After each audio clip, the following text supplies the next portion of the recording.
Assalamu alaikum. Кандайсыздар туугандар, кыргызстандык жерлештер. Азыр сезонду өткөндө сиздерге айтып атпадым беле? Мынакей хлорофилл. Бул чисте табигый жанагы жаратылыштагы бака жалбырактан,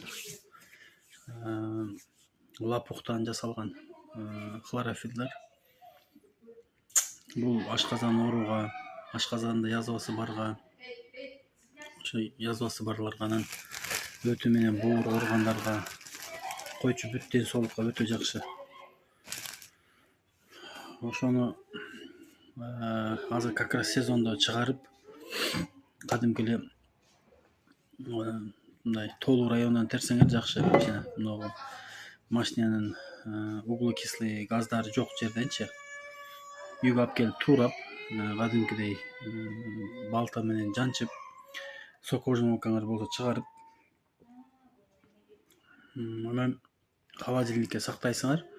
Только 1 литрден ашыкча жасаштын кереги жок. 1 литр түгөнөт, анан экинчисин жасайсыңар. Эгер жакындарыңарга да жасайм десеңер, анда 5-6 литр жасап, ар бир киши 1 литрден ичиш керек да. Түгөнгөндөн кийин дагы жасай бересиңер.